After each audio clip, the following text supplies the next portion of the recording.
Hello and welcome to Earth Calling. We're your hosts, Ed and Lazlo. Every week, we take you on a journey through the wonderful world of online content, sorting through the tweets, the memes, the insta-Queens, the grams, the snaps, and the fake news traps. This is our record of humanity in the 21st century, our digital legacy left behind for future spacefaring civilizations. So sit back, relax, and buckle in. This is Earth Calling.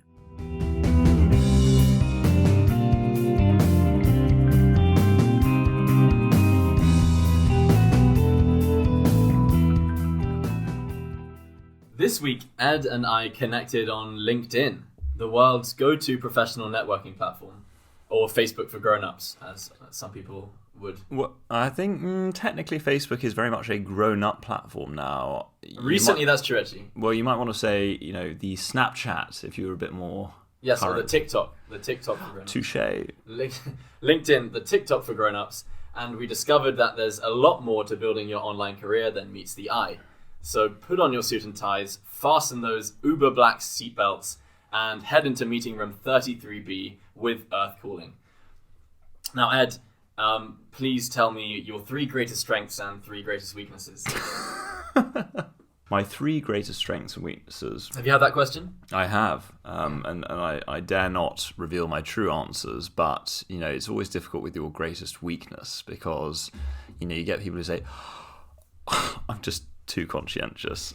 I just work that little teensy weensy bit too hard. I think I set myself standards I can't keep to. Yeah. Actually, that'd be quite a bad one, wouldn't it? 'Cause that's just quite bad. Well, you don't want to go in and go, I'm a bit of a slob. I find it really difficult to get up in the morning. And if I'm completely honest, I smell. My work ethic is just a bit under par. So I got that question in an interview once, and I did pretty well. I got it out of the way, and then the HR lady asks me for another 3 strengths and another 3 weaknesses, and there I'm sitting thinking, bloody hell, well, I don't think anyone has got a total of 6 strengths in the world. if you've got 6 weaknesses, you probably shouldn't get the job. Did you say that to her? Couldn't you just list the what are they, the deadly sins? Yeah, I'm extremely slothful. I'm lustful. Well, in the meeting room. yes. Well, that's a cool. Get your leg off my foot. Yeah.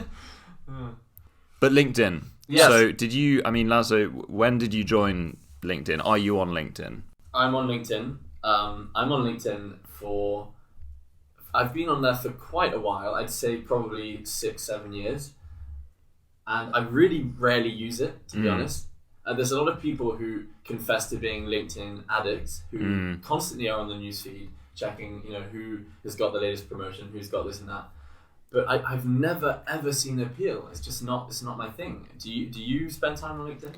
I've had LinkedIn for about 4 or 5 years. I use it occasionally. I used it when I was looking to move jobs, but that's about it. I've got connections. How many? I mean, a lot of connections. I don't know if you know LinkedIn, but on LinkedIn, when you go above 500, it doesn't even say. It just says 500 plus. Whoa, that's And pretty cool. Let's just say I joined that exclusive club the other day, and it was a real moment of elation. I just want to see how many connections I've got because I really want to be part of that 283. Well. That's Yeah. a bit sad, actually. But I've got a bloody nice background, which is a bit of design, a design toolkit given to me by my company. That's because you're so creative. But Lazlo, you've had a bit of a trawl. You've hopped on down that rabbit hole. Mm-hmm. What have you found down there? I went a-hopping and I found some really quite ridiculous posts from basically a generation of, let's say, ultra workers. These people who are incredibly smug about their work ethic and every minute of each day needs to be productive. We all know the sorts. They were born of the Silicon Valley school of startups, and I think this post is quite indicative of that. They don't have a chair, they have a beanbag, or they have a medicine ball. Yes, they take meetings on treadmills. Yes, okay. They have a stand-up desk. Yeah. Automated, probably. They're on a chia drip for 18 hours of the day. Yes, a chia okay. smoothie drip, that kind of thing. I'm now getting a bit of a picture, and they spend perhaps more of their day checking their productivity apps than actually doing the work itself. Yeah, Exactly. Okay, got it. So this man, who I'm going to rename Mike Delaney. Not his real name. Not yeah, exactly. Mike Delaney, who is a tech leader, again, to slightly anonymize the profession, clearly has been really thinking about the big questions in life. And he writes in his post, "My son asked me if I could take him to school this morning, which I quickly replied with, 'No, I'm too busy.'" Oh. New paragraph. The look of disappointment in his face hit hard. New paragraph. "I then stopped and thought about it." New paragraph. "Yes, I was busy. Yes, I have deadlines. Yes, I have projects to do." New paragraph. I see where this is going. But the reality was taking him to school would only take 15 minutes. New paragraph. "I can make 15 minutes for him." New paragraph. "I can work harder to make up for those 15 minutes." Where's this school? New paragraph. It's pretty close. "It's easy when you're working hard to feel like you're too busy to do things for other people, friends and family." New paragraph. "Sometimes you will be too busy." New paragraph. "Sometimes saying no is the right thing to do. Sometimes, however, you can make time. I won't get opportunities to take him to school forever." New paragraph. "So, comma, I stopped working." New paragraph. "I put on my shoes and coat." New paragraph. "And I took him to school."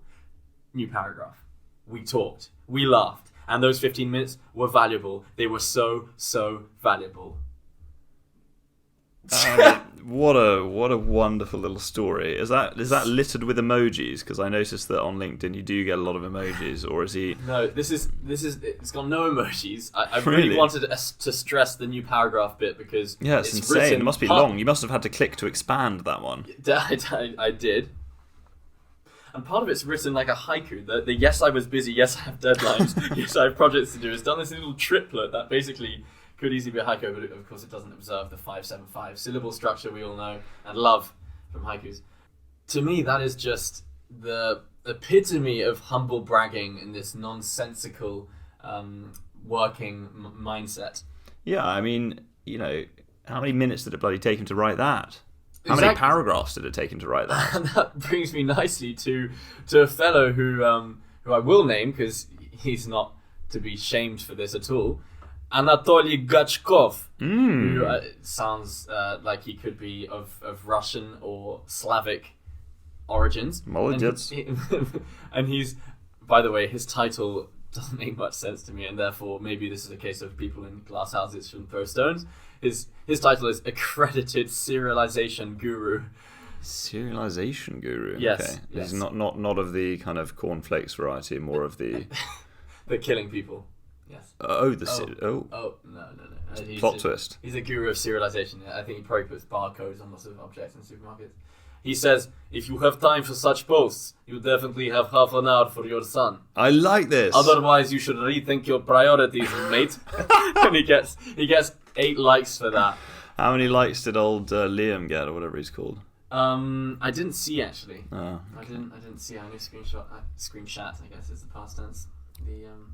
The text. But it's interesting that there's no emojis there, because I noticed that a lot of these hyper-liked, extremely popular posts have a single line for a paragraph and then lots of emojis. And I'm looking at a particular example here, which is also about his son. So it's actually very, very relevant to raise this. This is from a guy called Spencer. We'll leave his last name out of it. And his title is, "I help you invest in vetted self-storage apartments." And his first paragraph / sentence is, where's he from, Spencer? He's from Michigan, isn't he? Spencer from Michigan. "My 6-year-old son invoiced me for a car wash." Car emoji, wash emoji. What's the wash emoji? Sponge. Okay. "My 6-year-old son invoiced me for a car wash." Car emoji, sponge emoji. Thank you. "He charged me $1 late fee," and then the woo emoji, which you can probably guess is the sort of like slightly pink-cheeked and then wide-eyed emoji. He then goes, new paragraph, "I'm a proud papa," and then does a little fist bump. and then goes, think you should have charged me more? Share below with the little down with pointing emoji. And then he's gone hashtag parenting, hashtag finance, hashtag wealth, hashtag saving. And then he's got 34 likes. And this is the sort of stuff that you see, and we'll perhaps come on to it when we sort of discuss some of the things that I found, but you do see these ridiculous posts, and you just think, is that true, Spencer? Did he really do that? If he did do that, he probably needs a clip around the ear, cheeky little bastard. Another post along the same kind of theme, this time from a lady, a mother, another hard-working parent, who we will call Jenny Buxton. She's an employment tax digital innovation specialist. Oh my god, okay. This post was edited, just out of interest. It was edited. She clearly wasn't happy with some elements, and she edited it, made it public, of course.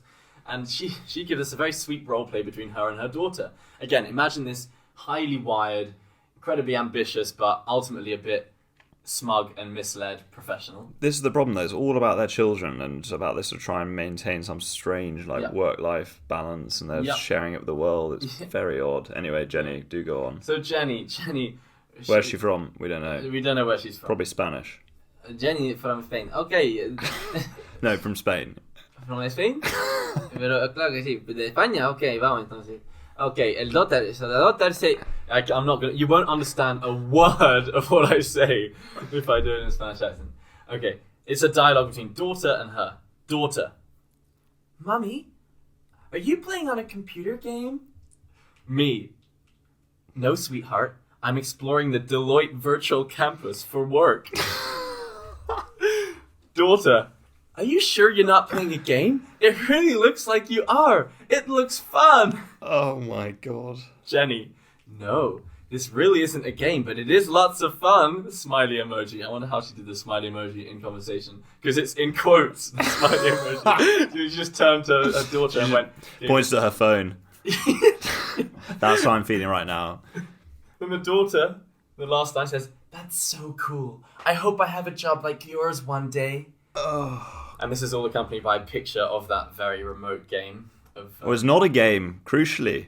Crucially not a game, of course. Sorry, it's literally exploring the Deloitte remote campus. And Jenny has her avatar, and she's about to cross this big bridge into a building. It's...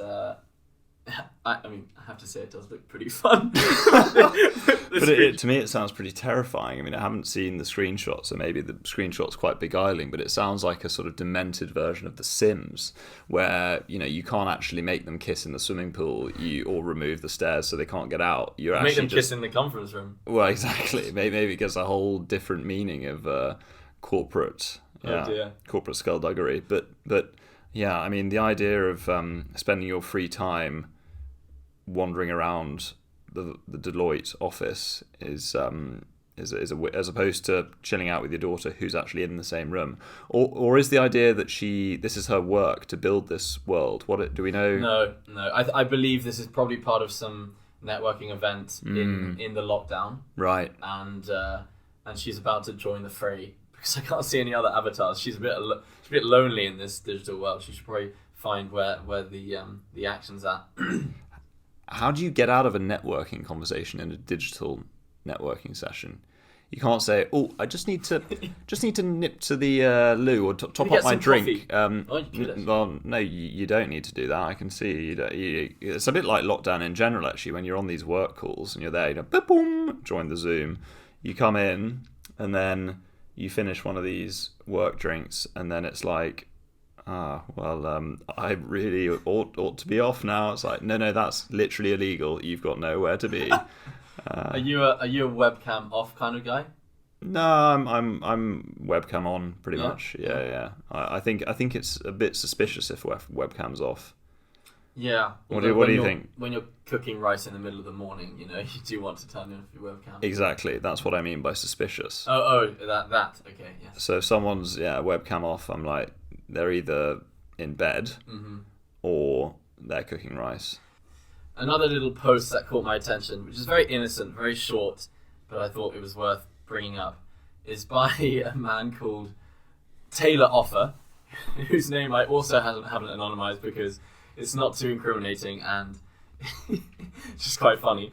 Quite a unique name though, Taylor Offer. I wonder if that's not his name, but he changed his surname just to subliminally influence employers. Oh, as in OFFER. Exactly, OFFER. So maybe he's hinting already with his name what he expects. I have an offer tailored just for you. Very good. Yeah. Well. When I say very. And he said, "Why did I change the background of my profile picture to bright yellow?" Paragraph. "It's important to stand out. Give someone a reason to stop scrolling." New paragraph. "What are you doing to stand out?" It's very, very little. Yes, my background is quite dark. I suddenly feel extremely ordinary. Yes. And your surname isn't a thing that companies are meant to make to give you a job. No, exactly. Follow me. Click that follow button below. I wanted to have. You've just accidentally clicked something, haven't you? No, and you know how people have like how to pronounce my name on LinkedIn? Yeah. Oh, really? What? That's why it's done. Follow me. Click that follow button below. So if you're hearing that, it's because we decided to include it in the episode. That's what happened when I just tapped on the name pronunciation of our friend here, Taylor. So he's got an agenda, and his cover photo, by the way, is a screenshot of 40,000 profile views, 80,000 post views, and 2,000 search appearances with a little banner saying, "Learn how to get 1 million organic impressions on LinkedIn." Why is this on the Irish? With the Taylor Parker Academy. But I can't get my head around the fact that, for all these years I've thought that OFFER was pronounced offer. It's actually pronounced follow me. What a real weird one. Yeah. Strange. But this guy's clever because, he's basically LinkedIn's equivalent of the great Instagram influencers that we were discussing last week. He's the Kylie Jenner of LinkedIn. He's hacked it. Minus the cosmetics brand, but with a whole lot of self-love. What's he selling, this guy? He's selling success. Yes, exactly. He's literally selling organic impressions on LinkedIn. Oh, so he actually can turbocharge your LinkedIn profile. Exactly, which is why... Well, you shouldn't mock him, mate. You need to get in touch. Precisely. You need to join the 500+ club. I've realised this very, very suddenly that I'm not at all mocking, and I actually do think, I could benefit from some coaching, because this guy, it's not trivial. 40,000 people viewing his profile. Good man. Taylor Follow Offer. him. Follow him. So, Edward, what were your meanderings like on LinkedIn? So I took a more thematic approach, and I came across my fair share of Taylors. But what I actually liked was taking a look at some of the more detailed bits that you can do. So things like endorsements, skills. Did you know that actually a friend of yours, or should I say a connection, can endorse you for a particular skill? So I would endorse you, for example, for having a honey-rich baritone voice and a floppy mop of hair. But why? My question is, why haven't you done that yet? Well, true. Because I just checked my endorsements and I don't see much from zero. Surname anonymous. Hair floppy, grade 5. Well, actually, I went through a rather sad phase, and this shows what my friends are like and what dorks we are. But it was quite amusing at one point to endorse people for silly things. So my friends would endorse me for bribery, very clever. I've got a couple of endorsements for bribery. Basic question, why is bribery an option on? Should that be there? Yeah, so bribery is one of them. But no, so I enjoyed looking at endorsements and seeing that somebody has got, 350 endorsements for black belt Prince project management level 5. And you think about this and you wonder, have they just messaged all of their friends saying, "Look, mate, can you just give me a bit of an endorsement? I know you haven't seen my project management, but can you just do me a Swiftie?" And you think about, a particular set of skills that you, Lazlo, have. What would that be, do you think? My skills? Yeah, you're particular. Is that you familiar? Yes. I have a particular set of skills. which I'm well prepared to use, and I Yeah. don't know the quotation. It's very Northern Irish. Verbatim. He's from Northern Ireland. Is he Northern Irish or Yes, Southern of Ireland? course he is. No, he's from Northern Ireland. I don't know who you are, and I don't know what you want. If you're looking for ransom, I can tell you I don't have money. But what I do have are a very particular set of skills. Skills I've acquired over a long career in accounting. Microsoft Excel, PowerPoint, and Outlook. If you let her go now, that'll be the end of it. But if you don't, I will look for you. I will find you. And I will invite you to a risk management conference in Birmingham. My skills and endorsements as they currently sit on LinkedIn are teamwork, research, and social media. But unfortunately, the most I've ever got for one of those categories is 3 endorsements. So only 3 of my 283 connections actually believe that I can work in a team. Wait, sorry, what are you've got teamwork and... Research and social media.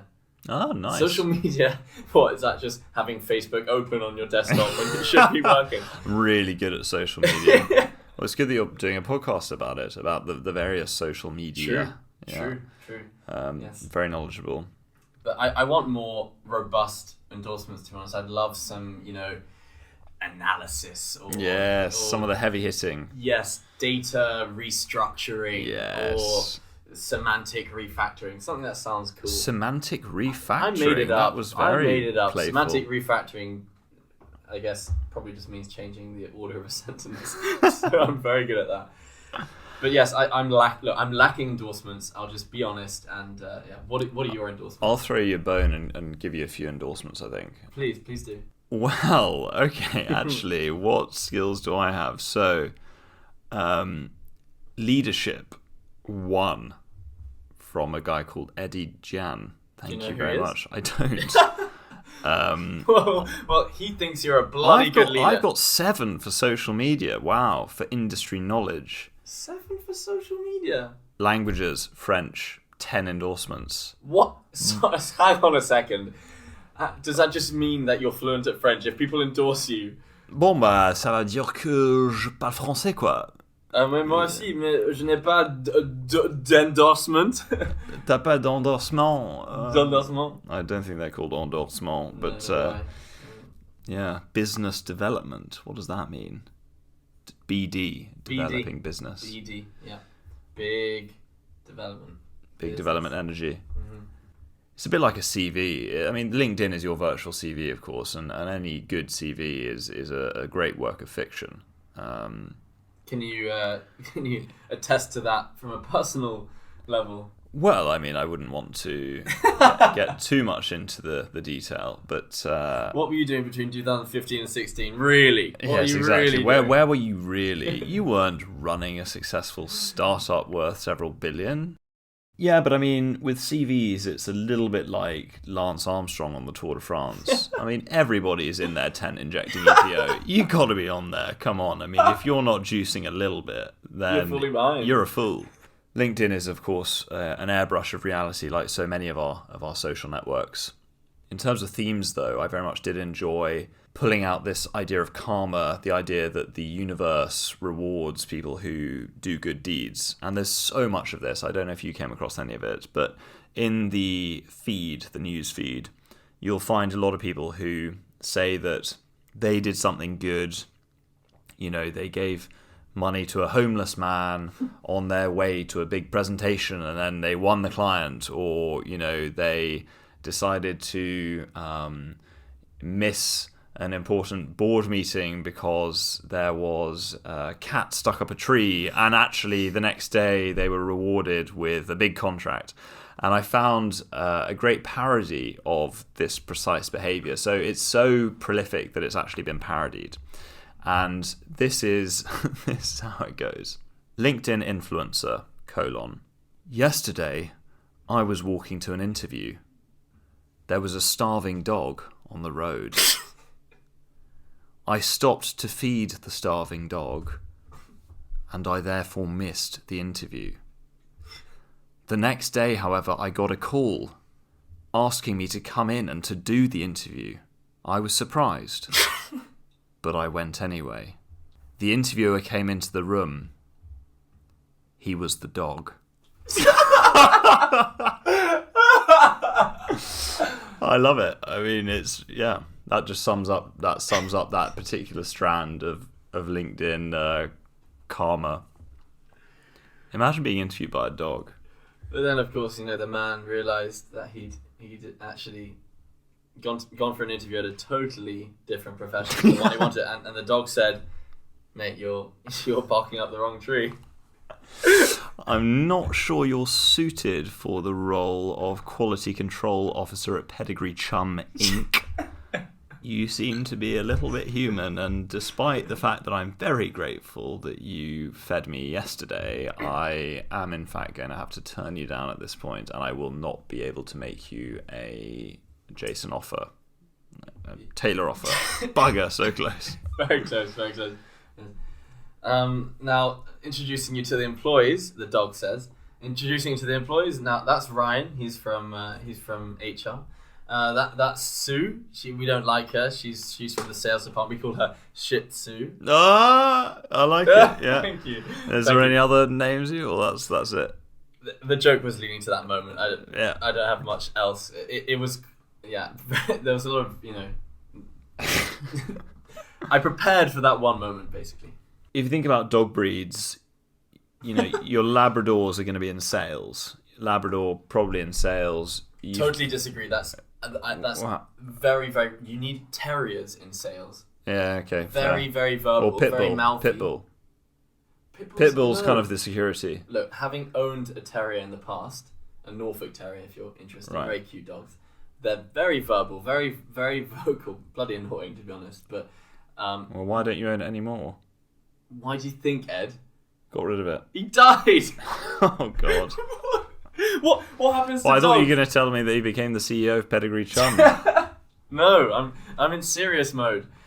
Terriers, you want that's classic, Wolf of Wall Street, or of course, different species, but Huskies are the closest to wolves, I believe. Is that are right? They? Yeah. Are they look it. You do. Huskies would be in your Nordic office. Yeah. Huskies are in the Nordic office.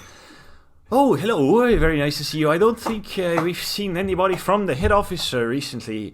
Oh, there seems to be an awful lot of very stylish furniture and quite a lot of salmon. And you guys are all listening to Danish rap on Spotify, a great success of the Nordics. This quarter, we really want to focus on our hygge. It is very hygge. Yeah. The thing is, you're very good at your sort of Finnish, Icelandic accents, which are a bit sharper, but not so much on the softer Scandinavian side, which, well, I just want to exhibit what I learned from my time in Sweden. That was so bad. Are there any Swedish dogs? Well, Bjorn from ABBA's a bit of a dog. That was shit. God. Other regions. The Russian wolfhound, the Borzoi, is one of my favourites. One of my favourite dogs. The Borzoi would probably be... We have a mutual friend who looks quite a lot like a Borzoi, by the way. We do. Yes.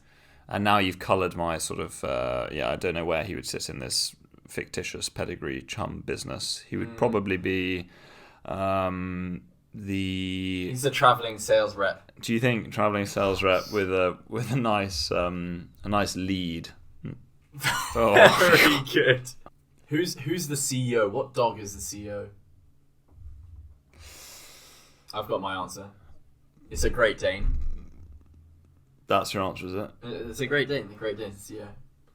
What is the dog that Blofeld has in Bond, actually? That's a bit of a... Oh, it's a cat.